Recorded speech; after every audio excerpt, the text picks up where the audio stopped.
रे दरिया तेरी खैर नहीं, बूंदों ने बगावत कर ली है। नादान समझ बुजदिल इनको, लहरों ने बगावत कर ली है। हम परवाने हैं मौत समा, मरने का किसको खौफ यहाँ। रे तलवार तुझे झुकना होगा, गर्दन ने बगावत कर ली है। दोस्तों, अभिवादन स्वीकार कीजिए सर्वेश रावत का। हमारे भारत देश में मीडिया को लोकतंत्र का चौथा आधार स्तंभ माना गया है। इसमें मीडिया स्वतंत्र रूप से कार्य करती है ऐसा माना जाता है, लेकिन जब तक भाजपा के नेता रहेंगे जो क्रिमिनल स्वभाव के होंगे, तब तक मीडिया स्वतंत्र रूप से कार्य नहीं कर सकता, किसी से सवाल नहीं पूछ सकता। जी हाँ, मैं बात कर रहा हूं लखीमपुर से सांसद और केंद्रीय मंत्री अजय कुमार मिश्रा उर्फ टेनी जी की।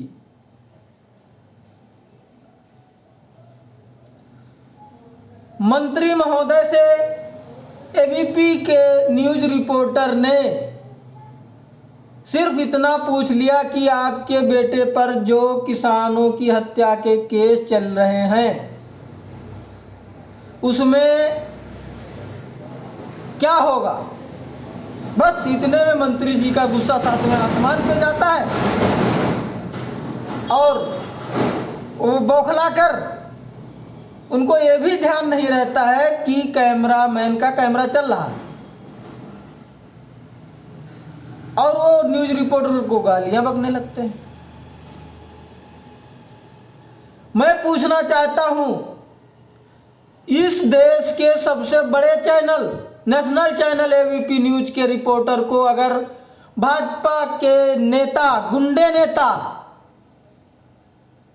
इस तरह से गालियां दे सकते हैं तो आम जनता का हाल क्या होगा।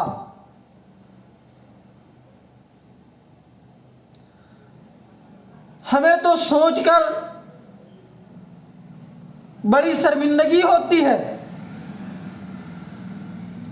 कि जब चुनाव आता है तो नरेंद्र मोदी जी कहीं सफाई कर्मचारियों के पैर धोते हैं, कहीं लोगों के, गरीबों के साथ बैठ के खाना खाते हैं। हमें अच्छा लगता है कि हाँ, हमारे देश का ऐसा प्रधानमंत्री है जो लोगों से जमीनी स्तर से जुड़ा है। लेकिन जब उन्हीं के नेता लोगों पे अत्याचार करते हैं, हमारी बेटियों का बलात्कार करते हैं, माताओं बहनों की इज्जत नहीं करते हैं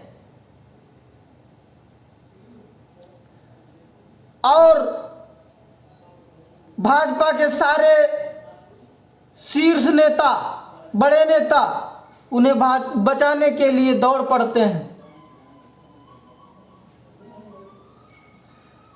तब पता नहीं क्या हो जाता है इनके जमीर को, क्या हो जाता है इनके 56 इंची सीने को।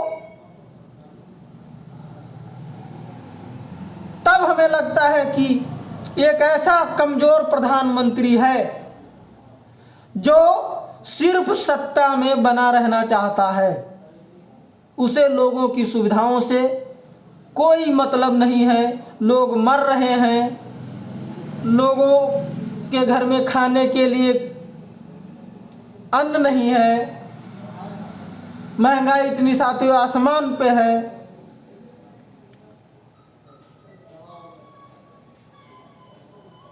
इससे कोई भाजपा सरकार के बड़े नेताओं को या छोटे नेताओं को कोई फर्क नहीं पड़ता है। साथियों,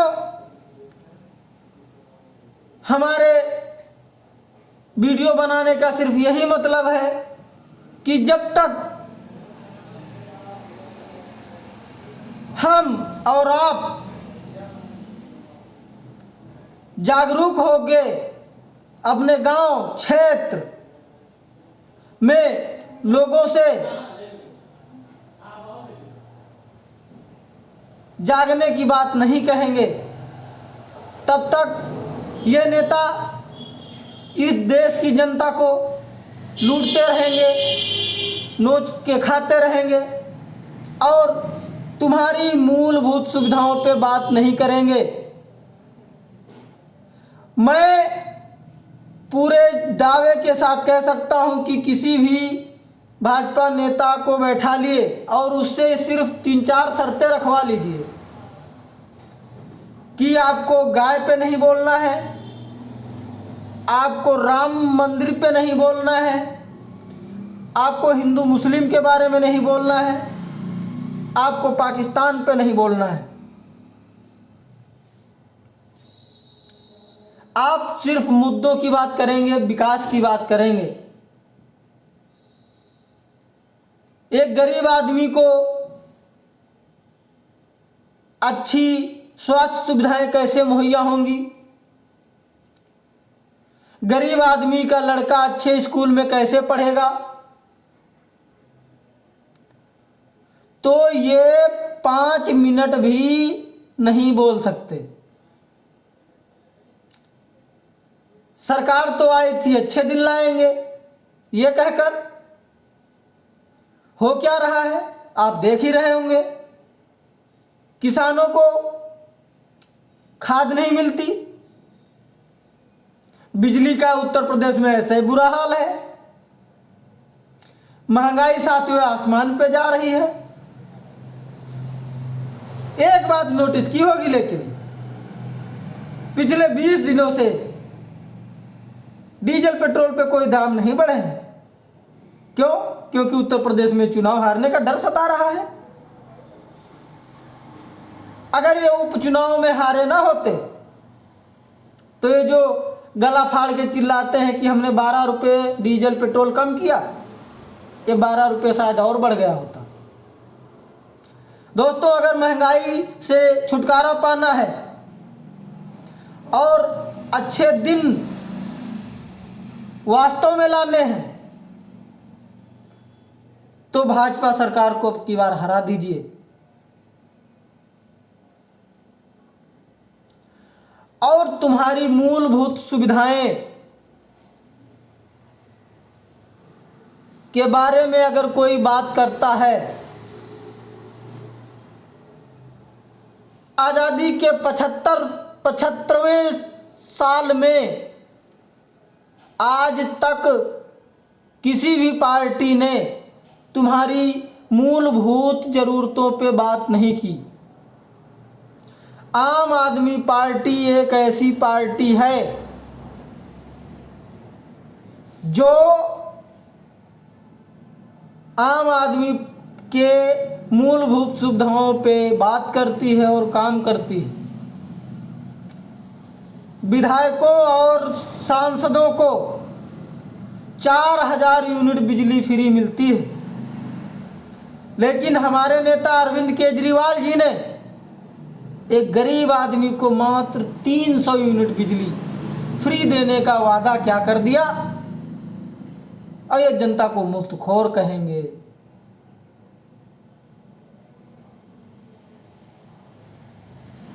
क्या आम आदमी का यह हक नहीं है कि उसे भी अच्छी स्वास्थ्य सुविधाएं मिले, अच्छा पीने का पानी मिले, उसके बच्चे अच्छे स्कूल में पढ़ें? दोस्तों, सोचना पड़ेगा। दिल्ली वालों ने एक बार अरविंद केजरीवाल जी को अपना नेता चुना और एक मौका दिया और दिल्ली बदल गई। उसी प्रकार साथियों, आपसे लोगों से हाथ जोड़ के निवेदन है कि एक मौका आम आदमी पार्टी को दे के देखिए, जो आपके स्कूल भी ठीक करेगी, आपके अस्पताल भी ठीक करेगी और आपके लिए तुम्हारी मूलभूत सुविधाओं पे काम करेगी। इसके साथ मैं अपनी बात यहीं पे ख़त्म करता हूँ। जय हिंद।